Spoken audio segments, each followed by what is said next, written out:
Condiciones a tomar en cuenta al seleccionar el biotipo. Los años de experiencia en la actividad ganadera han demostrado que no todas las razas vacunas son funcionales para explotaciones ganaderas. Por tal motivo, al momento de realizar la selección de vacunos, se deben tomar en cuenta una serie de condiciones para seleccionar de la forma correcta vacunos. La selección se debe enfocar en vacunos que estén adaptados al entorno y condiciones donde será llevada a cabo la explotación ganadera. En la ganadería regenerativa, que consisten en el manejo a base de pastoreo sin utilizar insumos externos, generalmente existe la ultradensidad y pastoreo no selectivo. La escogencia de los vacunos es muy minuciosa. Cualquier vacuno tiene la capacidad de vivir y producir en condiciones de manejo de ganadería regenerativa, pero lo que se busca es que para el productor ganadero sea rentable, razón por la cual es un criterio al momento de la selección.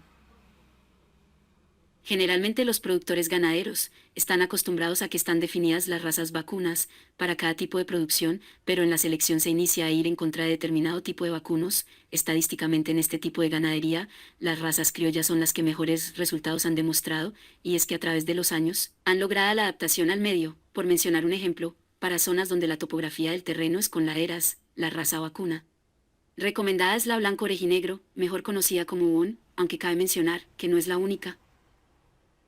En este tipo de ganadería, no se toma en cuenta la dependencia de los vacunos a los insumos externos. Al momento de la selección se deben buscar vacunos que presenten baja carga parasitaria, problemas con moscas y garrapatas. Otro aspecto que se debe tomar en cuenta es que la raza o vacunos seleccionados no deben depender de ayudas externas en el mantenimiento, ya sean tratamientos de podología o vitaminas.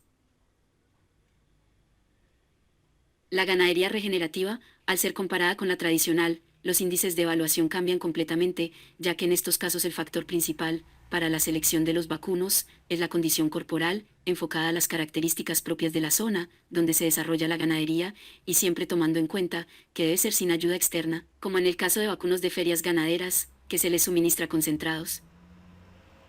La ganadería vacuna regenerativa tiene entre sus pilares garantizar un sistema inmune sano, un sistema reproductivo funcional y activo, lo que se traduce en buena producción para el productor, ya que se están ganando kilos, gracias a la buena conversión alimenticia de los vacunos. Con la misma visión se buscan hembras que presenten precocidad sexual, es decir, que tengan el primer parto lo más pronto posible, de preferencia a los 24 meses, en sí que sean hembras con excelentes niveles de fertilidad. La selección de los toros es completamente diferente a la ganadería tradicional, pues el factor de selección es por temas de precocidad, terneros que presenten temprana madurez sexual, que generalmente se manifiesta en toros a los 12 meses. En este tipo de ganadería, es vital realizar prácticas que busquen espacios para conservar la disponibilidad de agua para los vacunos. No se implementan especies forrajeras de otras áreas, se pueda 100% a los materiales nativos de la zona. Podemos concluir que al establecer bancos forrajeros para los vacunos, aumentar la oferta alimentaria y complementa con la vegetación natural.